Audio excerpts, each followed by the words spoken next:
Ryan Seacrest here. When you have a busy schedule, it's important to maximize your downtime. One of the best ways to do that is by going to ChumbaCasino.com. Chumba Casino has all your favorite social casino games like spin slots, bingo, and solitaire that you can play for free for a chance to redeem some serious prizes. So hop on to ChumbaCasino.com now and live the Chumba life. Sponsored by Chumba Casino. No purchase necessary. VGW Group. Void where prohibited by law. 21 plus. Terms and conditions apply.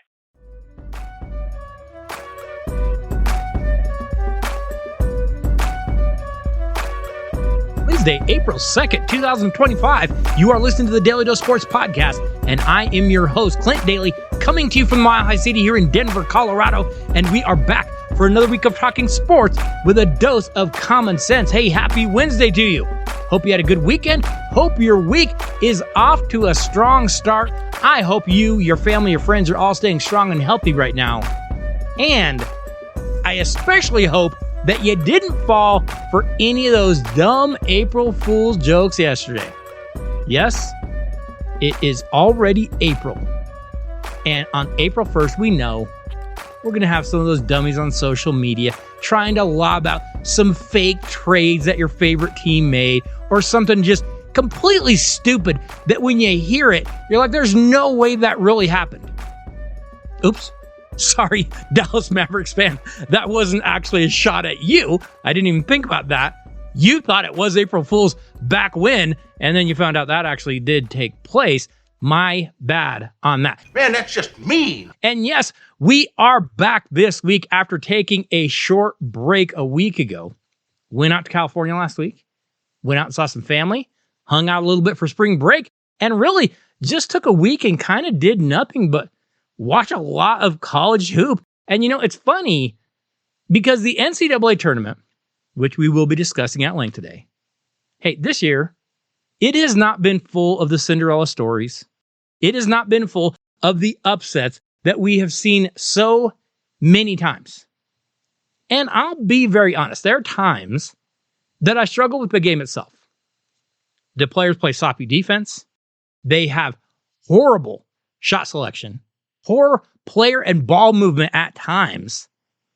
And yet, even without the upsets, even without the Cinderella teams this year, there are still so many great games. There are still so many fun, tight finishes that I just find myself watching game after game after game. It doesn't matter who's playing. I'm still watching because, once again, even without the upsets, even without the Cinderellas, March Madness just always lives up to the hype.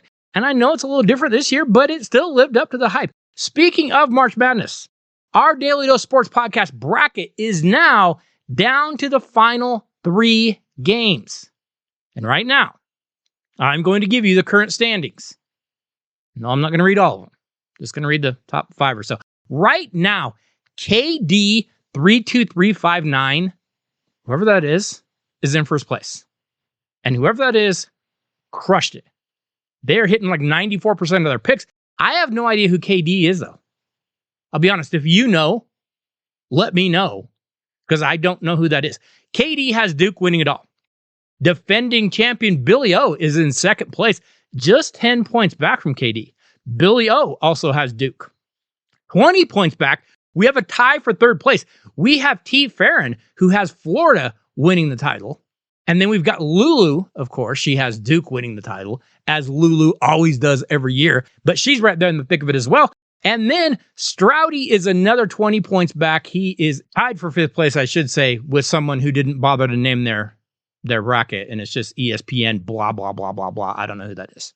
So well done, Stroudy. Doing well for a kid who I know is not a big college hoops fan. Might have to have Stroudy in sometime to talk hockey, but I know he's not a big college hoops fan. But remember this. Remember, we still have 3 games left. It's not just getting the final. I mean, like I said, T. Farron has Florida winning it. Lulu has Duke winning. I believe Stroudy has Duke winning it as well. But there's those other 2 games that are going to weigh heavily here. We've got 3 games left. Just getting the final won't pick it. You can earn a few more points in those 2 semifinal games on Saturday evening. This is, once again, it happens every year when we do this Daily Dose bracket. It is coming down to the wire, and it is going to be close. I will be announcing the winner of the Daily Dose Bracket Challenge next week here on The Dose. Hey, remember, you should be stopping by DailyDoseSports.com every single week. You can see what new things we have going on over there. We've got links to the podcast. We've got links to new articles every week. So make sure you are checking that out every single week. You can also email the podcast at dailydosesports@gmail.com. We hear from listeners now and then. And you can pick up Daily Dose gear over at dailydosesports.com. We've got t-shirts, we've got hoodies, we've got sweatshirts, we've got hats. We've got a lot of things over there. You can get them with a few different logos of the Daily Dose on them, and you can pick them in whatever color you want. So make sure you stop by dailydosesports.com every week. Hey, today on The Dose, we are going to be discussing some of the things that we have learned over the last week or so in the world of sports. You know, we've seen some stories in the NFL, the NBA, Major League Baseball, and, of course, the NCAA tournament. We will also have a brief Final Four and National Championship preview today on The Dose, and we will have a Daily Dose Top 5 for you today. Are we witnessing history this year in the NCAA tournament? Have to stick around for that. Might not be quite as much history as you would think. So it's going to be a jam-packed edition of the Daily Dose. And let's start off with what we have learned on the week that we were off. And let's begin in the NFL, where we learned that the New York Giants are probably going to be truly awful. And also that it would really be phenomenal if they would agree to be on HBO's Hard Knocks. Because after giving quarterback Daniel Jones that $160 million contract just back in 2023, it wasn't that long ago. And then we saw that go so wrong, they ended up cutting him. Well, the Giants have now decided to not just have one terrible quarterback, but they want to have a quarterback room full of terrible quarterbacks. Sure, they already had terrible Tommy DeVito on the roster, but now they have decided to bring in both Jameis Winston and Russell Wilson. Holy cow. What in the world are they doing? Hey, a little free advice to the New York Giants front office. NFL draft is coming. My advice to you, you had better draft Colorado wide receiver / defensive back Travis Hunter with that number 3 overall pick. Because you're going to need him to play both ways when those guys throw like 30 interceptions this year and he has to go make tackles to avoid pick sixes after playing wide receiver. You're going to need that guy. He's going to have to play both ways for the Giants as well. We also learned that while the New England Patriots are beginning that long process of rebuilding, well, that process might take a little time. Because players as free agents don't seem to really want to go there all that much. Last week, the Patriots signed often maligned wide receiver Stephon Diggs to a 4-year deal worth $63.5 million. Really? One, I'm not fully sure that Diggs is the player he used to be. Two, he does now have a history of being a bit of a problem in the locker room. And lastly, the price tag is just too high. And it's way too high to sign him and then pair him with a young quarterback like Drake May. What's it going to do with Drake May? He's been telling everybody what to do. He was telling Josh Allen what to do. What's it going to do with Drake May? Overpaying in free agency is a sure sign people don't want to come there. Hey, this move would concern me quite a bit if I'm a Patriots fan. But since I'm not a Patriots fan, I actually love this move, if I'm being honest. Moving over to the NBA, we learned that the Memphis Grizzlies are desperate. Because with just 9 games remaining last week, they decided to fire their head coach Taylor Jenkins, as well as a few members of his coaching staff. Now, this is weird. Because the Grizzlies had a 44-29 record. They were in 5th place in the West. And honestly, just a few games back from being in 2nd place. They're on their way to clinching their 4th guaranteed playoff berth in 5 years in the Western Conference. And keep in mind, their best player, their most electrifying player, Ja Morant, he's missed like a third of the season for getting in trouble, getting suspended, a number of injuries, back, shoulder, thigh, hip, knee, foot, hamstring. But somehow Jenkins has done a pretty good job of developing that young talent. They start 2 rookies on that team. However, ownership says Jenkins wasn't beating quality teams enough. They didn't like his offense. They were going to do it anyways in the offseason. So they just said, hey, let's just make the move. But now, that just seems crazy. 9 games left in the season. I mean, this is kind of unprecedented, right? I mean, I guess unless we count that whole situation with the Celtics and Ime Udoka. But I mean, that was a different situation because Udoka was trying to hook up with female employees in the offices of the Celtics. Have you seen Taylor Jenkins? He's not trying to hook up with anybody. He's just trying to hook his belt on either side of his pants. What a pear-shaped loser. I don't know. This seems like a really, really strange move to happen right now. We also learned that while he might not be the GOAT of the NBA, LeBron James might be the GOAT of pettiness, as his beef with ESPN personality Stephen A. Smith has hit the peak of absurdity. Get this. The former face of First Take, Stephen A. Smith, little fella, what is he, like 5'7"? Now he says he'd sock the 6'8" Lakers giant if LeBron ever dared touch him. Yeah, no joke. Don't believe me? You can go read the article on Daily Dose Sports that came out this week. It just came out yesterday. The Daily Dose has some information on this. This saga continues as Smith and LeBron keep trading jabs in the national media, and even if it's just like 15 seconds in the public spotlight, you know Stephen A. is going to run with this. Now, this all started back in early March when LeBron confronted Smith at a Lakers home game because Smith had criticized his son, Bronny James. Said he was an underdeveloped player. He wasn't ready to play in the NBA. Okay, well, where's the lie? Stephen A. Smith is right. So LeBron confronted him. They have some words, whatever. Then LeBron went on a podcast and ripped Stephen A. again. Then Stephen A. was feeling brave. Here is the quote from Stephen A. Smith. My issue is with LeBron James. I just want to say for the record, LeBron James is full of it.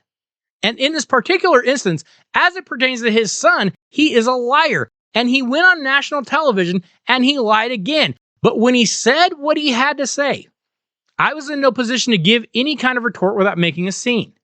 Then, wait for it, because it's going to get better. I would have got my blank kicked because had that man put his hands on me, I would have immediately swung on him. Immediately. That I'm not going to tolerate. Okay, this is all fake, right? Like, this is straight out of a, pro wrestling interview with Mean Gene. These two clowns need to shut up or start throwing hands. I'm not buying any of this. I think it's all BS. One last story in the NBA. We learned that for all the load management in the NBA, doesn't really seem to be helping all that much. As we had another superstar who is now done for a while. Milwaukee Bucks star Damian Lillard has been diagnosed with deep vein thrombosis, also known as a blood clot in his right calf. That is going to sideline him indefinitely. Now, Lillard is 34. He's already on blood thinning medication. And he went through a series of meetings with specialists, but they say, hey, we've got to take our time. We've got to figure out what's going on here. Lillard is now done indefinitely. But think about this. Now Lillard is gone. The San Antonio Spurs have already shut down big man Victor Wembanyama back in February because he was diagnosed with a deep vein thrombosis in his right shoulder. Kyrie Irving is out. Jaden Ivey, Gary Payton II, Brandon Clark, DeJounte Murray, Jalen Suggs, Mo Wagner, Paul George, De'Aaron Fox. It's almost as if all this sitting out isn't really helping these guys stay healthy at all. Step into the world of power, loyalty, and luck. I'm going to make him an offer he can't refuse. With family, cannolis, and spins mean everything. Now, you want to get mixed up in the family business. Introducing The Godfather at ChumbaCasino.com. Test your luck in the shadowy world of The Godfather slot. Someday, I will call upon you to do a service for me. Play The Godfather now at ChumbaCasino.com. Welcome to the family. No purchase necessary. VGW Group. Void where prohibited by law. 21 plus. Terms and conditions apply. Let's move over to Major League Baseball, where we learned that the 2025 Major League Baseball season has started. Actually, I'm not really sure. Has it started? I think it started. See, I'm not really sure when it started because it wasn't actually on this side of the planet. The defending World Series champion Los Angeles Dodgers and the Chicago Cubs held the first game of the season in Tokyo, Japan, as they are trying to build up the game more overseas. You know, they are even having talks in Major League Baseball that they might want to add a team full-time overseas. That would be interesting, wouldn't it?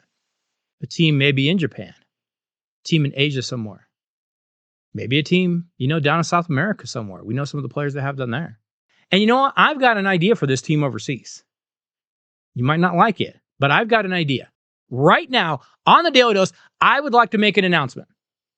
I personally would like to nominate my Colorado Rockies to go anywhere else on the planet. You know what? Anywhere else in the solar system and have their team there. I don't care where. I don't care if it's in Japan. I don't care if it's in China. I don't care if it's in Russia. I don't care if it's in London. I don't care if it's in Brazil. I don't care where it is, so long as it takes them somewhere away from me. That is all I care about. If that happens, hey, I'm all good with Major League Baseball getting a team overseas. Just make sure you take this one, because I don't want it. Let's finish off our What Have We Learned segment this week in the NCAA tournament, where the Final Four is now set. And the first thing that I have learned is that as fun as the games have been, and we have seen great performances, we have seen crazy comebacks. Well, we also learned, or at least were reminded of again, officiating basketball at any level is really tough. And man, has that been apparent in this tournament. Because the officiating has been tough to watch. And as usual, there's a reason. I'm not going to sit here and call these guys out and say, hey, you're just bad at your job, although we have seen some of that. But here's the problem. Kind of like in the NFL, these guys are being set up to fail. Because think about it. We have the instant replay stuff, which I get. Hey, make sure he got the shot off in time. That's pretty simple. Here's the thing, though. We don't need every single play reviewed over and over and over and over. And by the way, here's the problem. As painful as that is to watch, and as horrible as that is for everyone watching the game, whether you're in attendance or on TV, it's slow, it breaks the game up, it causes all these breaks in games, and it just makes it choppy. And as a coach, I can't even imagine dealing with that. But here's where it's worse. Knowing the replay is there actually allows the refs to be a little bit sloppy. Because they know this is going to get reviewed. Who cares? All I have to do is throw my hand up, make the call. We'll go over to the broadcast booth and review it, and we'll get it right. But what I call on the floor doesn't matter. As a result, we have sloppy officiating. These guys don't try to get it right. They don't even particularly care about getting it right. There are a number of times, goaltending particularly, they'll throw their hand up, they'll say, I called something, let's go look at it on review. But sometimes you didn't need to call anything. What it's doing is creating sloppy officiating. And this tournament has been very, very sloppy. I have not liked the officiating. And some of that could be corrected. Of course, maybe the biggest thing that we have learned this year is that chalk has ruled. For the first time since 2008, just the second time in history ever, all 4 number 1 seeds have advanced to the Final Four. Doesn't happen. We warn here on the Dose against picking that way because we know it doesn't happen. But here's the question that I have, and I'm a little worried about the answer. Is this trend permanent? Is this the direction that we are headed? In college basketball, are the rich just getting richer and the poor just falling further behind? And pretty soon we're going to end up with like 30 semi-pro teams, and everyone else just has to go play intramurals, brother. Go play intramurals, brother. Man, I hope not.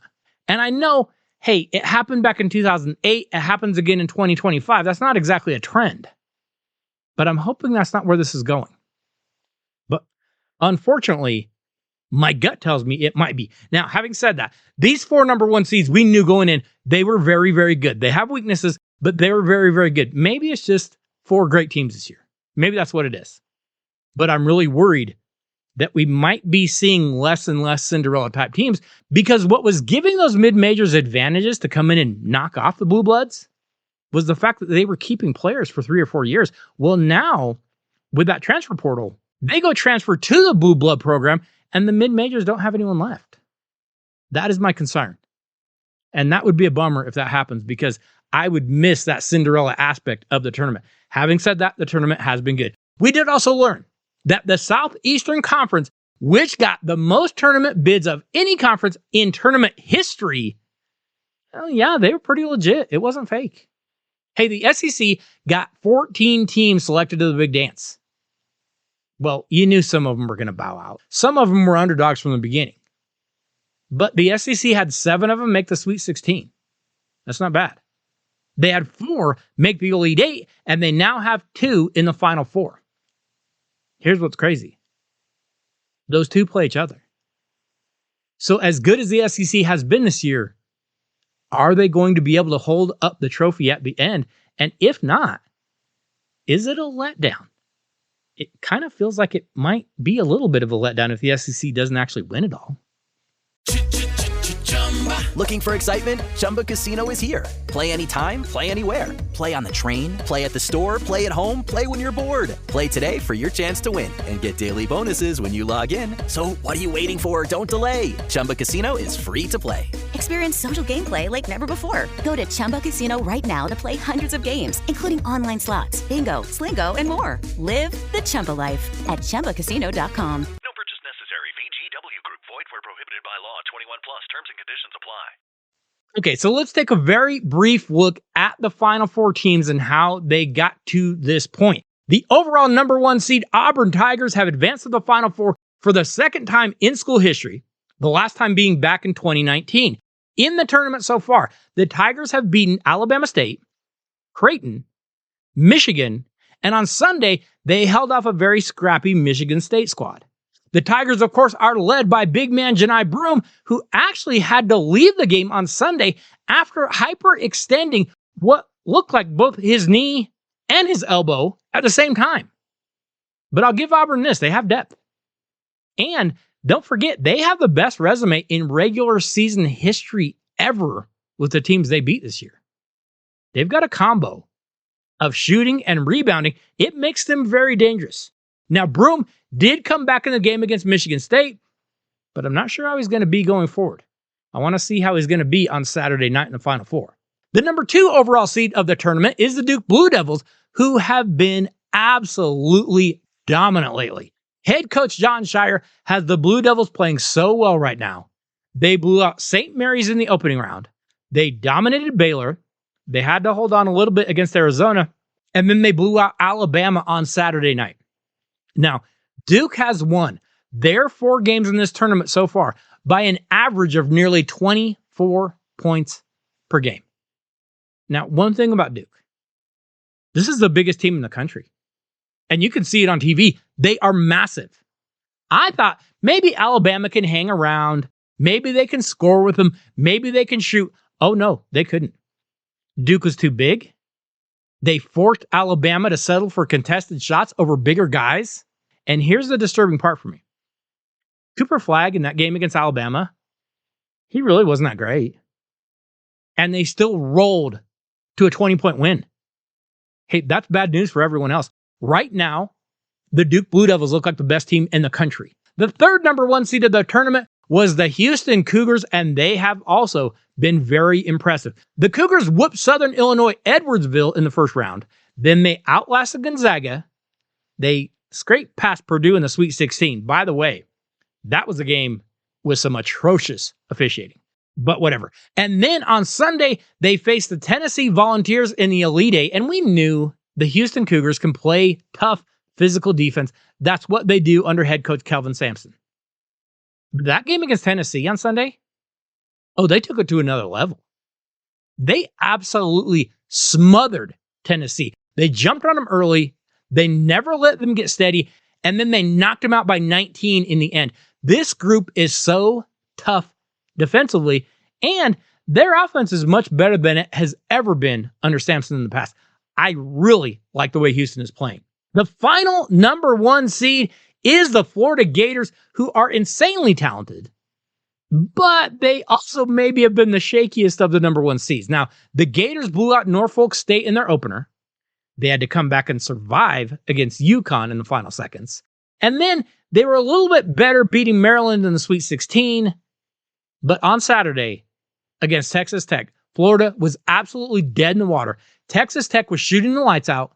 Florida was in trouble. Florida trailed 73-64, down 9 with just over 3 minutes to play. And then point guard Walter Clayton Jr. went off. He had 10 of his 30 points in the final 4 minutes. He assisted on 2 big 3-point plays by Thomas Hawk. Hey, Clayton was sensational. He made 2 huge 3-pointers in the final 2 minutes of that game, including the one that gave Florida the lead at the end. And he hadn't played that well early on in the game, but he came on late, and head coach Todd Golden leaned on Clayton to get the job done at the end. But here was the key for me, and you might not have noticed this.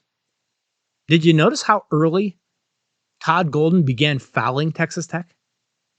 He started fouling their big guys.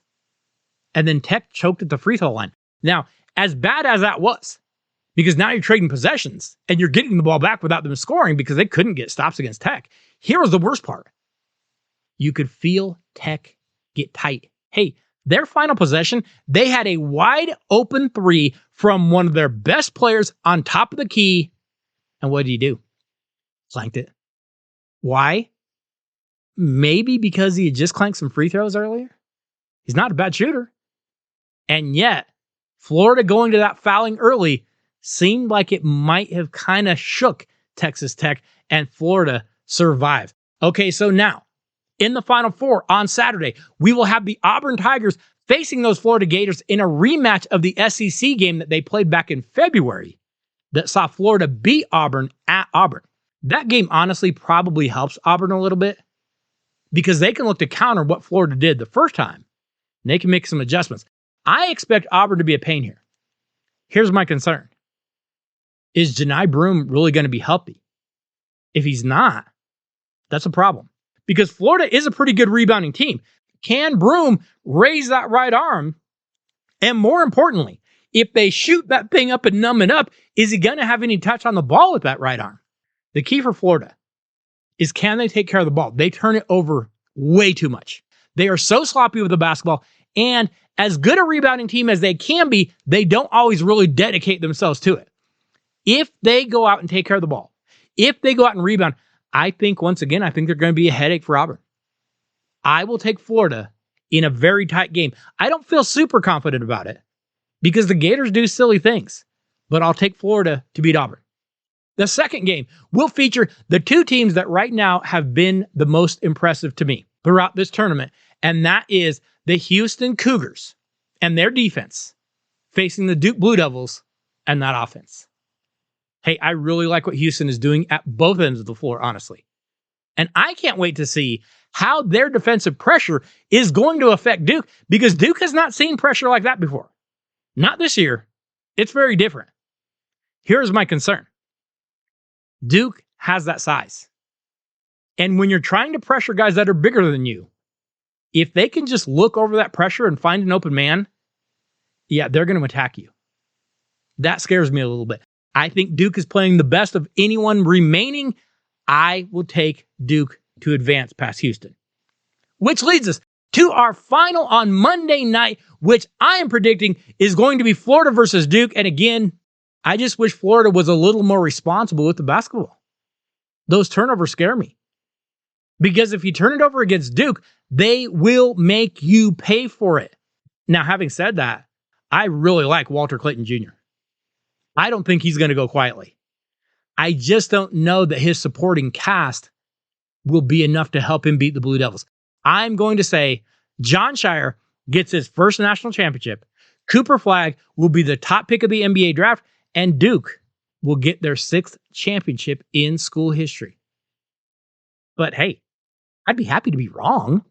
Now, as we do so many weeks here at the Daily Dose, we need to get over to our Daily Dose Top 5.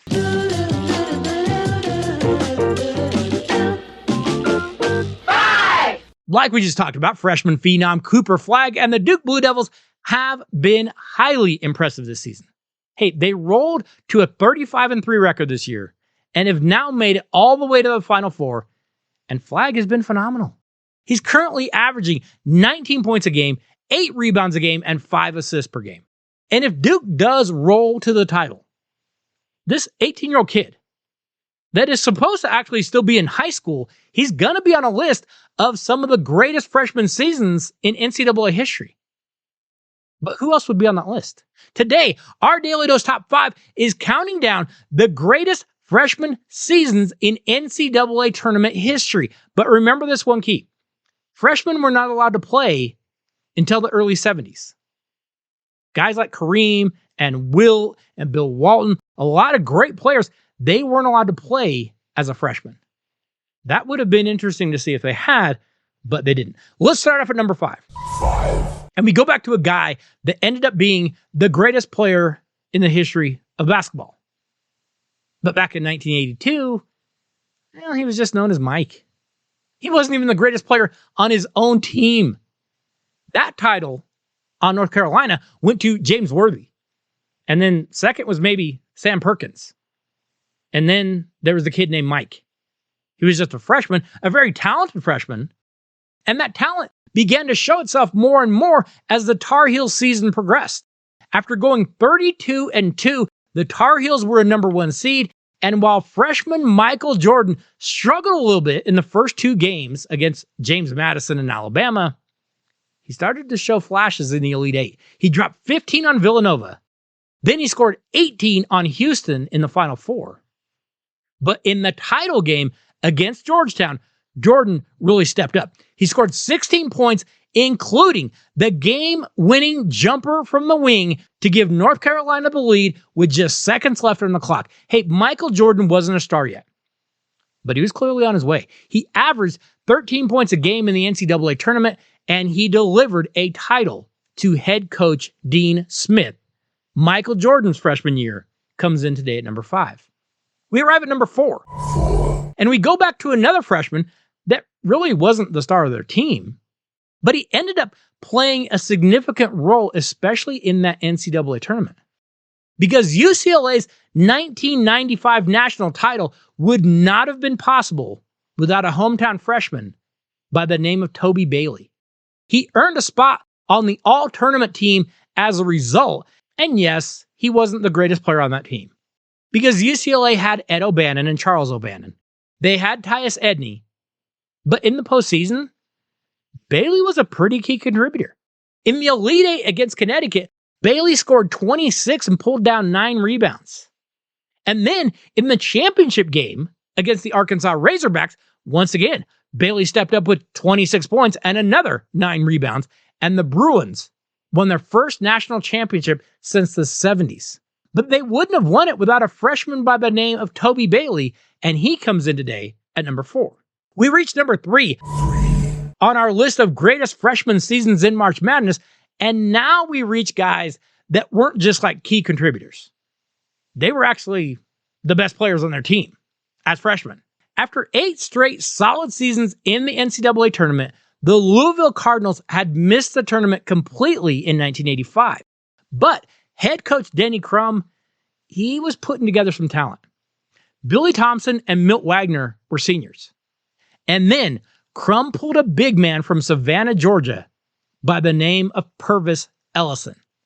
As a freshman at Louisville, Ellison earned the nickname Never Nervous Purvis because he had some clutch games, including a national championship game against Duke that Louisville won 72-69, and Never Nervous Purvis dropped 25 and had 11 rebounds.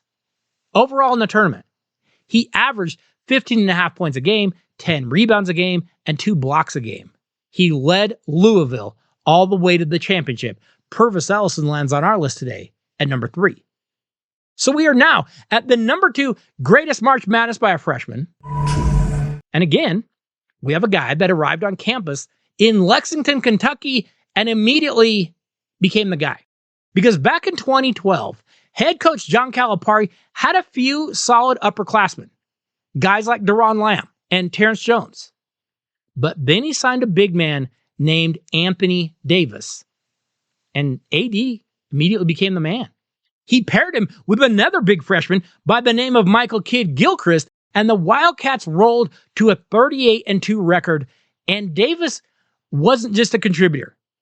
He racked up all the accolades. Wooden Award, Most Outstanding Player, SEC Player of the Year. He carried Kentucky to the 2012 National Championship. He averaged 14 points a game, 12 rebounds a game, and nearly 5 blocks per game as the Wildcats beat Kansas in the title game. Davis wasn't the best scorer, but he was a really good defender. And his defense, his rim protection, and his rebounding made him a monster at both ends. Anthony Davis comes in today on our list at number 2. So we reach the number 1 March Madness run by a freshman, and we go back to the year 2003, where a freshman did something that, to be honest, we all kind of thought maybe it was never going to happen. Because he won a national championship for Jim Boeheim and the Syracuse Orange. Carmelo Anthony averaged 22 points a game and 10 rebounds a game. He shot 48% from three-point land in the tournament. And then look at what he actually did in the tournament. Opening round against Manhattan, he had 17. Okay. Then in the round of 32 against Oklahoma State, he had 13. Okay, not great. But now he's getting warmer. In the Sweet 16 against Auburn, he scored 18.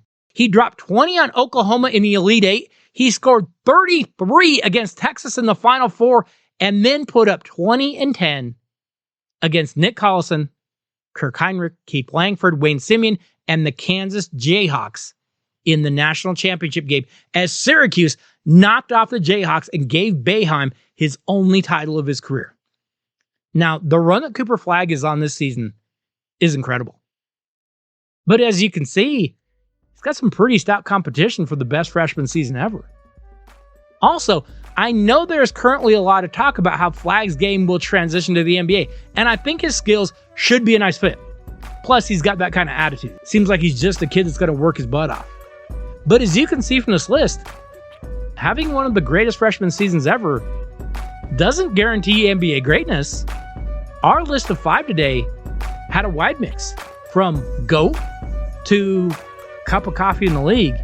Cooper Flagg will still have to go prove he can do this in the NBA. Hey, next week on The Dose, we will be breaking down the Final Four and the National Championship. And of course, we'll be keeping you up on all that is going on in the world of sports. So make sure you check out The Dose and make sure you let a friend know to do the same. Hey, I want to say thank you to each and every one of you for listening to The Daily Dose every week. Thank you for the emails. Thank you for the texts. Thank you for the tweets. But more than anything, thank you for sharing the show, for sharing the videos, and for sharing the articles. We absolutely love it when you do that. I have to say thank you to JSP. Could not do any of this without you. I will see you on next Wednesday. Have a great week, everybody.